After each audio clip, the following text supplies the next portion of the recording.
Alright, let's dive straight into the fascinating world of robotics. We're looking at the fundamental concepts and applications that define this field. So, what are we actually going to cover? We'll start with the basics. What makes a robot a robot? We'll explore its history, different types, and the core components like sensors and actuators.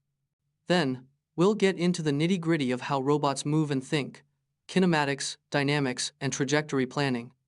Finally, we'll look at how we tell robots what to do, programming, and the diverse ways they're used in the real world. Think of this as our roadmap for understanding the robot revolution. Let's talk origins. The word robot itself comes from Czechoslovakia, meaning forced labor. Kind of sets a certain tone, right? But the modern idea really took off in 1961 with Karel Čapek's play R.U.R. Rossum's Universal Robots. He envisioned machines that looked like humans.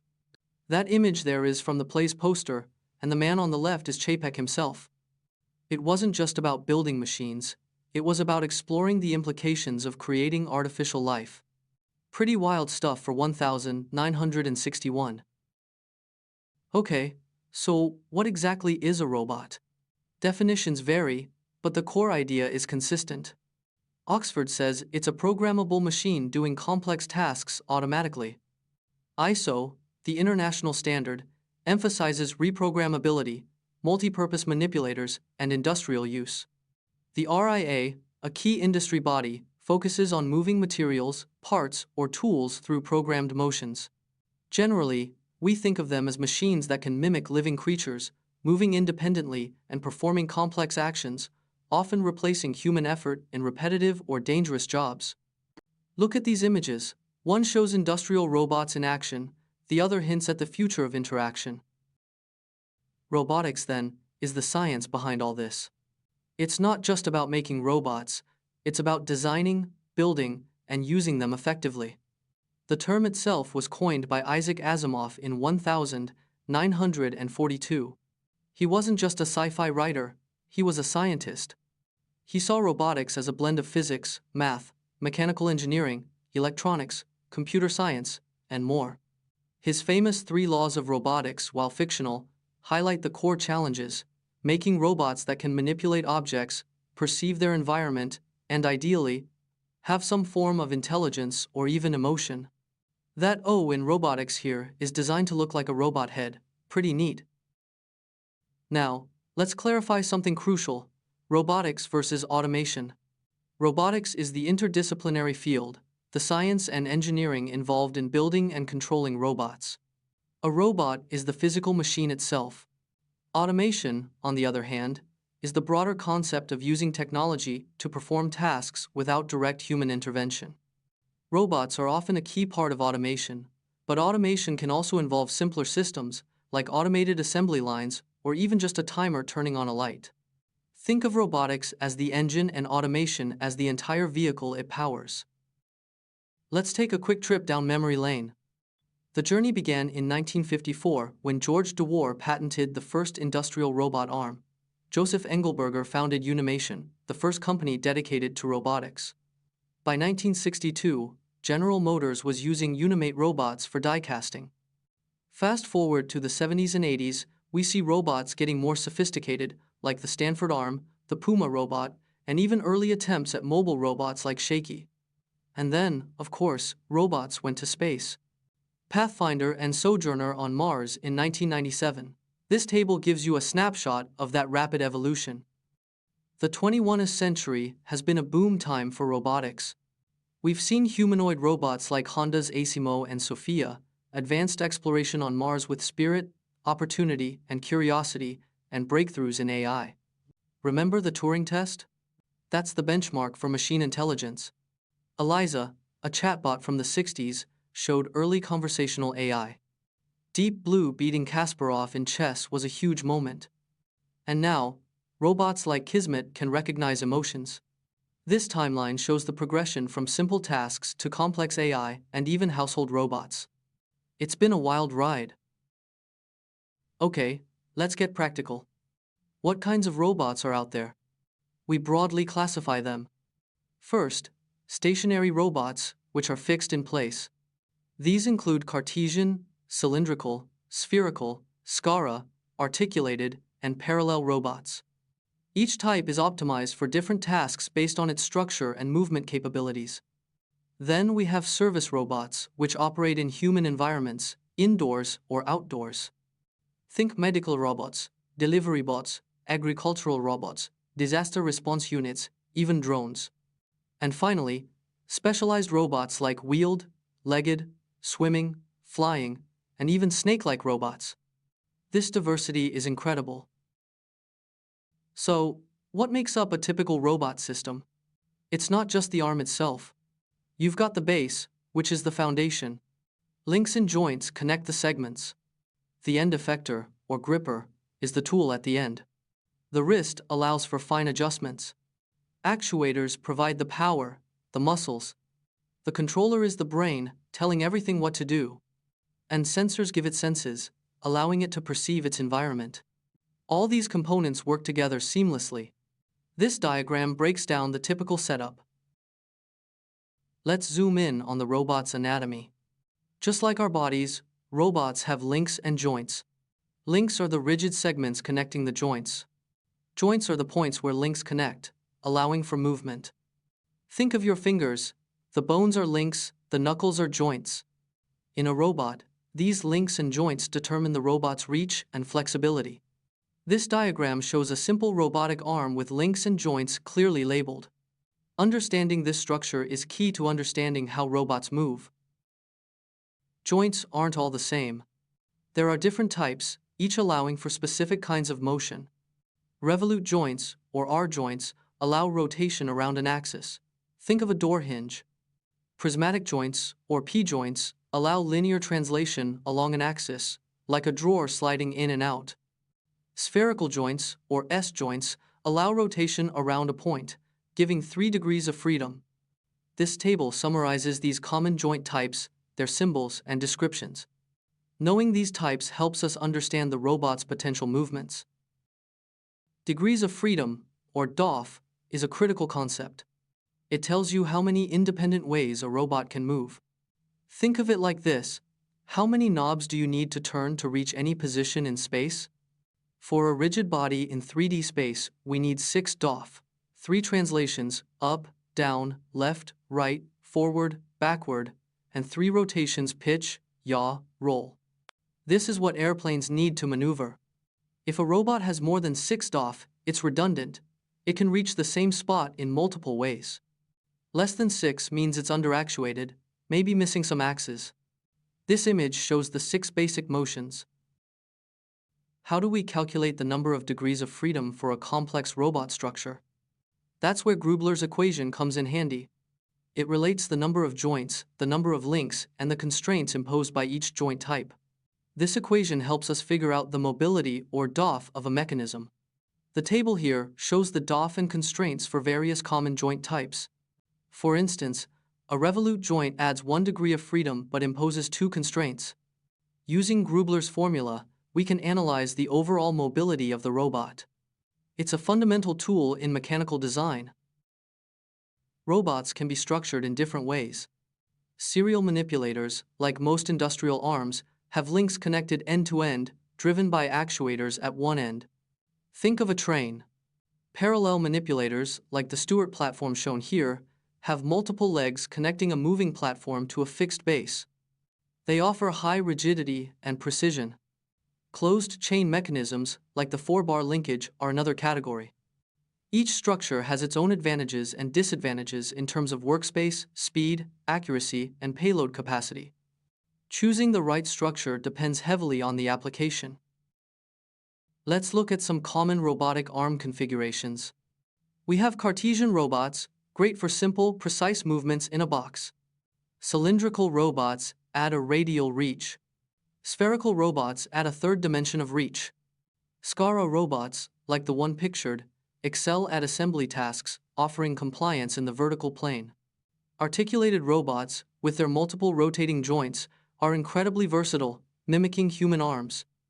This table summarizes these configurations, linking their principle, structure, and resulting workspace shape. Each is a solution to a different set of problems. Every robot has a work volume or workspace. This is the area the robot can physically reach and operate within. It's defined by the robot's anatomy, the maximum range of its joints, and the size of its components. Think of it as the robot's personal bubble of operation. The shape of this workspace varies greatly depending on the robot type. A Cartesian robot might have a cuboid workspace, while an articulated robot could have a complex, irregular shape. Understanding the workspace is crucial for determining if a robot is suitable for a particular task. Here's a visual representation of different workspaces. The top image shows a complex, potentially overlapping workspace, perhaps from an articulated robot. Below, we see the characteristic shapes: the cuboid for Cartesian, the cylinder for cylindrical, the sphere for spherical, and the complex, often toroidal shape for articulated robots. Notice how the SCARA robot's workspace is typically cylindrical, reflecting its design. Choosing the right robot involves selecting one whose workspace matches the required task area. It's all about fitting the tool to the job. Let's revisit the workspace concept with a focus on the robot's physical limits. The workspace is fundamentally determined by the robot's anatomy. How far can each joint move? What are the lengths of the links? What types of joints are used? These factors combine to create the unique shape and size of the robot's operational envelope. This diagram highlights the importance of joint range, link size, and joint type in defining the workspace. It's a direct consequence of the robot's physical design. Here's a classic example of a Cartesian robot in action. Notice the work envelope is essentially a rectangular prism or cuboid. This type of robot is excellent for tasks requiring high precision in a confined space, like pick-and-place operations or palletizing. The simplicity of its structure makes it reliable and easy to program for these kinds of repetitive tasks. The orange gripper is clearly operating within this defined cuboid workspace. This image shows a cylindrical robot. Its workspace is, as the name suggests, cylindrical. It typically has a radial reach, allowing it to work efficiently in a circular pattern. This type is often used for tasks where the workpiece is arranged radially, like drilling holes in a circular pattern or applying coatings to a cylindrical surface. The orange arm is extending outwards, characteristic of the cylindrical configuration. Semi-spherical robots, sometimes called polar robots, offer a workspace that's a portion of a sphere.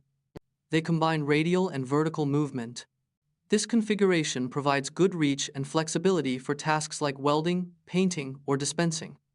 The yellow arm here is likely performing a welding task, reaching into a complex shape. The ability to move in a spherical arc is key for many manufacturing processes. This diagram compares the workspace shapes of spherical and cylindrical robots. The spherical workspace is a section of a sphere, offering a wide range of motion in all directions.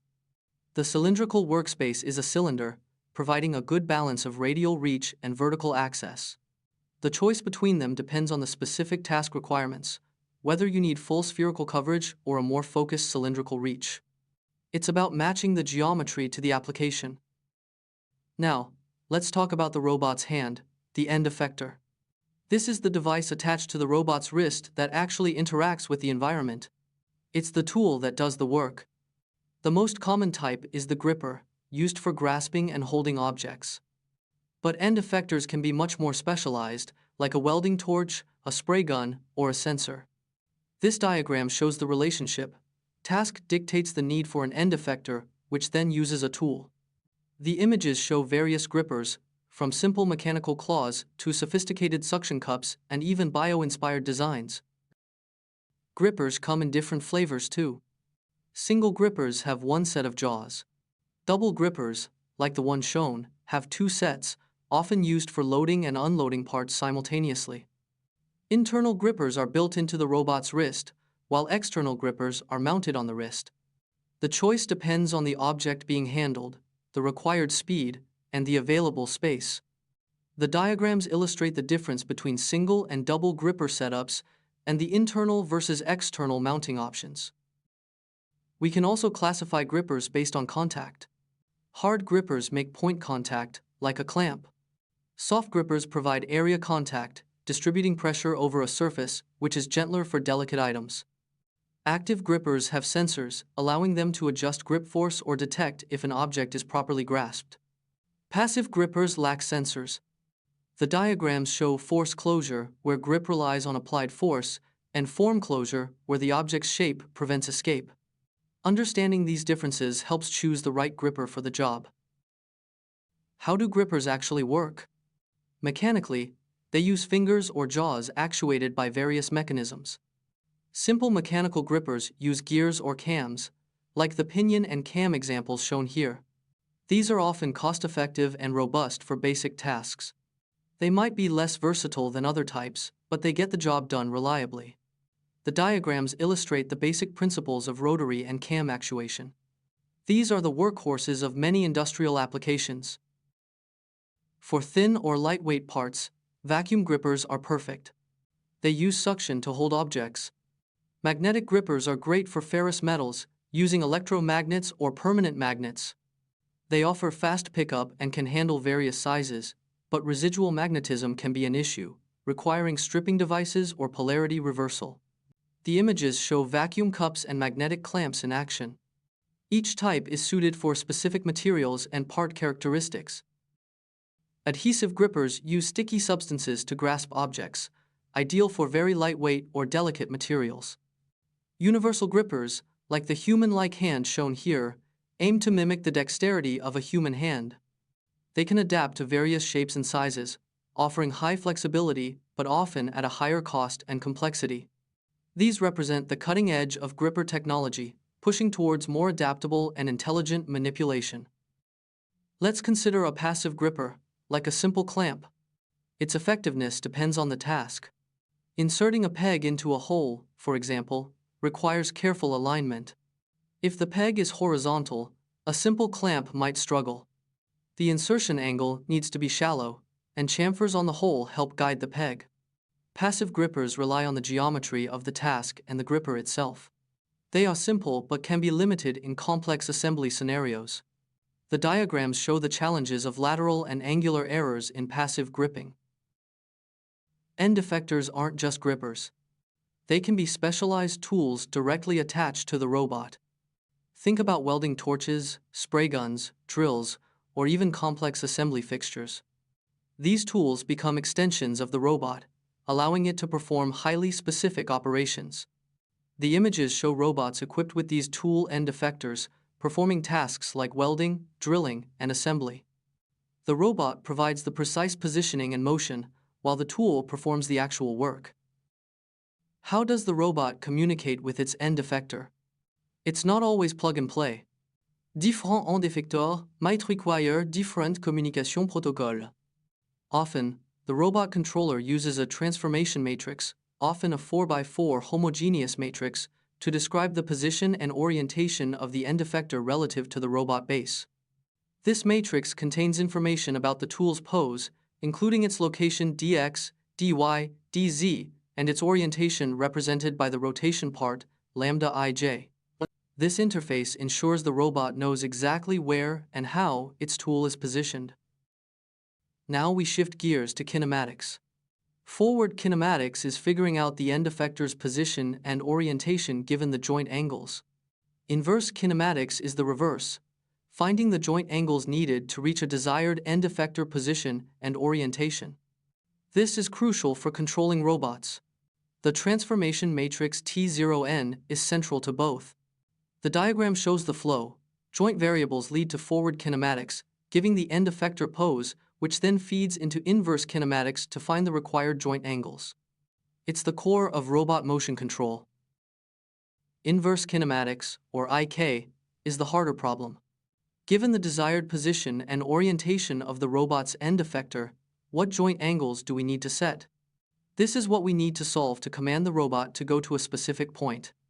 The solution isn't always unique. There might be multiple sets of joint angles that achieve the same end effector pose. Sometimes, there might be no solution at all, or the solution might be singular. Finding the right joint angles is the key challenge in IK. To solve IK, we need to define the joint variables. For a revolute joint, it's the angle theta I. For a prismatic joint, it's the displacement di. We can write this compactly as qi. The end effector's location is defined by both its position and its orientation. Orientation is often described using a rotation matrix, which can be represented using Euler angles or quaternions. The goal of IK is to find the QI values that result in the desired end effector position and orientation. Solving the inverse kinematics problem is notoriously difficult. The equations are usually nonlinear, simultaneous, and transcendental.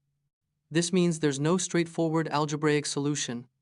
We often end up with multiple solutions, sometimes infinitely many, or sometimes no solution at all. For a robot to have a solution for any arbitrary position and orientation, it needs to have enough degrees of freedom, at least 6 for full 3D space. But having enough DOF is necessary, not sufficient. The equations might still be too complex to solve easily. Let's look at a simple case, a 2-DOF planar manipulator. This is a common starting point for learning IK.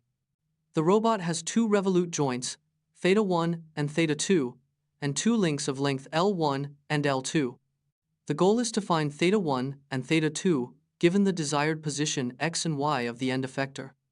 The transformation matrix from the base to the end effector, T02, depends on these angles and link lengths. Solving this for θ1 and θ2 is a classic IK problem. We start with the forward kinematics equation for this 2-DOF arm. The matrix 02 represents the end effector pose. The unknowns are θ1 and θ2. The matrix C represents the known desired end effector pose relative to the base. The first 3 columns of C give the orientation, and the last column gives the position dx, dy, dz. Our job is to solve for θ1 and θ2 that make the calculated 022 equal to the desired C. This involves equating corresponding elements of the matrices.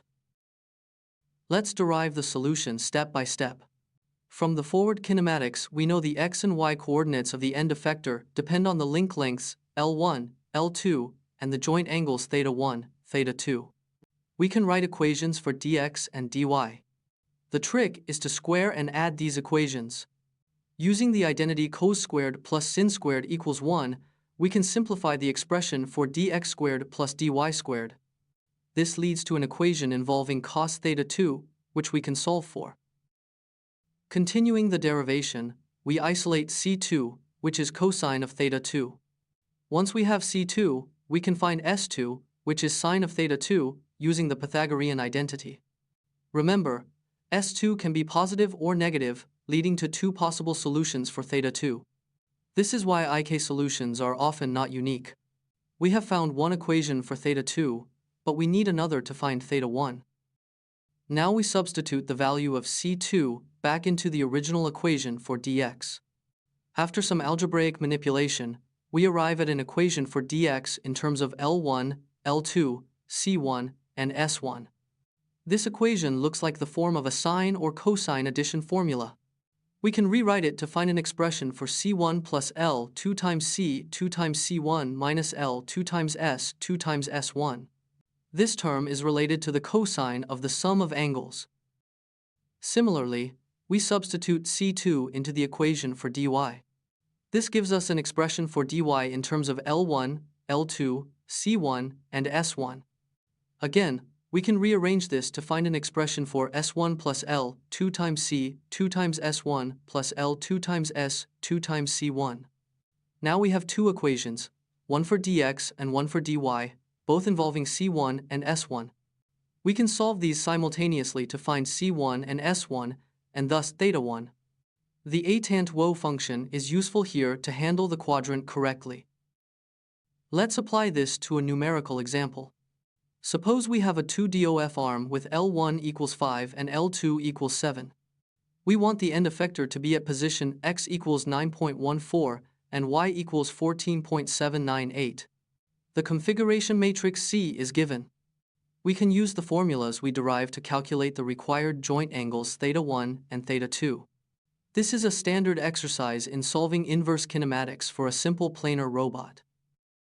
Moving to a more complex scenario, a 3-DOF articulated arm. This is a common configuration in industrial robots. We have 3 revolute joints, θ1, θ2, θ3, and 3 links, L1, L2, L3. The end effector is at point P. The challenge is to find θ1, θ2, θ3, given the desired position and orientation of P. This requires extending the methods we used for the 2-DOF arm. To solve the 3-DOF IK, we typically use the Denavit-Hartenberg convention to define coordinate frames on each link. This systematic approach helps derive the forward kinematics equations. Here, we define frames 0, 1, 2, and 3. Frame 0 is the base frame. Frame 1 is attached to the first link, frame 2 to the second, and frame 3 is the end effector frame. The transformation from frame 0 to frame 3, T03, is what we need to relate to the desired pose C. Using the Denavit-Hartenberg parameters, we can derive the forward kinematics matrix T03. This matrix expresses the end effector pose in terms of the joint angles θ1, θ2, θ3, and link lengths L2, L3. The matrix C represents the desired end effector pose.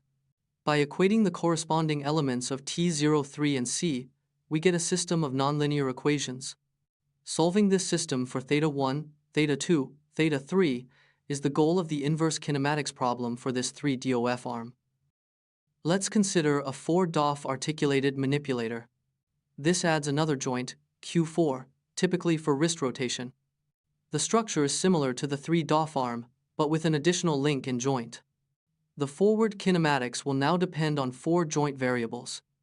The complexity of the inverse kinematics increases accordingly, as we now have more variables to solve for. This diagram shows the Denavit-Hartenberg frames for the 4-DOF articulated manipulator. We have frames 0, 1, 2, 3, and 4. The transformation from frame 0 to frame 4, T04, is the forward kinematics model.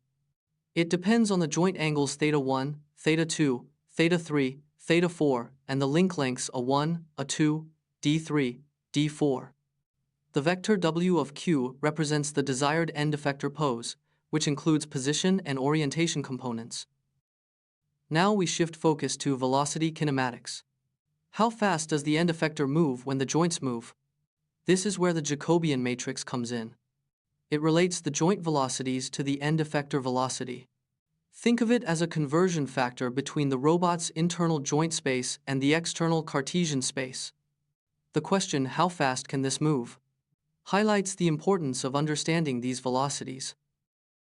Let's revisit the simple 2-DOF planar arm. The end effector position is given by x and y. We can differentiate these equations with respect to time to get the velocities x dot and y dot. The result is a linear relationship between the end effector velocity vector x dot, y dot, and the joint velocities θ1 dot, θ2 dot. This relationship is captured by the Jacobian matrix J. The matrix J is formed by taking the partial derivatives of the end effector position with respect to each joint angle. The Jacobian matrix J is the key. It maps the joint velocity vector θ dot to the end effector velocity vector x dot. The first row of J gives the x component of the end effector velocity due to changes in θ1 and θ2. The second row gives the y component. The diagram shows this mapping. Joint space velocities θ1 dot, θ2 dot are transformed by the Jacobian J into the end effector space velocity x dot, y dot. This is crucial for controlling the robot's speed and path. The Jacobian matrix can also be used to visualize the robot's capabilities. The velocity ellipsoid represents the set of all possible end effector velocities achievable by the robot at a given configuration, assuming unit joint velocities. The shape of this ellipsoid tells us about the robot's dexterity. Is it faster in some directions than others? The Jacobian helps us understand and predict this behavior. Let's apply this to the 1R planar robot. The end effector position is r times cosine theta and r times sine theta. Differentiating gives the velocity components. We can write this as a matrix equation. X dot, y dot equals the Jacobian matrix times theta dot. The Jacobian matrix here is simply minus r times sine theta, r times cosine theta. This shows how the joint angular velocity theta dot translates to the linear velocity of the end effector. The magnitude of the Jacobian determinant gives the scaling factor between joint and end effector speeds. For a 3R planar manipulator, the forward kinematics is more complex. The transformation matrix T03 depends on the three joint angles θ1, θ2, θ3. The Jacobian matrix J is now 3 by 3, relating the three joint velocities θ1 dot, θ2 dot, θ3 dot to the three end effector velocities x dot, y dot, z dot. The matrix J is formed by taking the partial derivatives of the end effector position components with respect to each joint angle. The equations show the structure of the forward kinematics and the resulting Jacobian. Let's look at a 4-axis SCARA manipulator. This is a common type for assembly tasks. It has 4 joints, 2 for horizontal movement, 1 for vertical movement, and 1 for wrist rotation. The Denavit-Hartenberg frames are shown here. The forward kinematics T04 depends on the 4 joint variables Q1, Q2, Q3, Q4. The structure allows for high speed and accuracy in the horizontal plane. The forward kinematics for the SCARA robot, T04, is more involved. The vector W of Q represents the desired end effector pose. The equations show the components of the transformation matrix, which depend on the joint angles Q1, Q2, Q3, Q4, and the link parameters A1, A2, D1, D3, D4. The relationship between the joint variables and the end effector pose is captured by this complex matrix. The Jacobian for the 4-axis SCARA robot is a 4x4 matrix. It relates the 4 joint velocities Q1 dot, Q2 dot, Q3 dot, Q4 dot to the 6 end effector velocities x dot, y dot, z dot, omega x, omega y, omega z. The matrix J is formed by taking the partial derivatives of the end effector pose components with respect to each joint variable. The structure of the Jacobian reflects the robot's specific kinematic chain. The equations show the forward kinematics and the resulting Jacobian matrix. Finally, let's consider a 5-axis Rhino XR3 robot. This is a more complex articulated arm with 5 joints. The Denavit-Hartenberg frames are shown, and the forward kinematics T05 depends on the 5 joint angles θ1 through θ5. The vector psi of Q represents the desired end effector pose. The complexity of the forward kinematics and the resulting Jacobian matrix increases significantly with the number of joints. This level of complexity allows for highly dexterous manipulation. What happens when a robot reaches a configuration where it loses its ability to move in certain directions? That's a singularity. Mathematically, it occurs when the Jacobian matrix becomes singular, meaning its determinant is 0. At a singularity, the robot might lose 1 or more degrees of freedom. For example, it might be unable to move the end effector in a specific direction, even if the joints are moving. This is a critical point to avoid in robot programming and control. How do we detect singularities? We look at the Jacobian matrix. If the determinant of the Jacobian determinant of J equals 0, the robot is in a singular configuration. The example here shows the Jacobian for the 2DOF arm. Setting the determinant to 0 gives an equation relating the joint angles. Solving this equation reveals the singular configurations. For instance, if L1 equals L2, the robot is singular when the arm is fully extended or folded. Avoiding these configurations is crucial for smooth and predictable robot motion.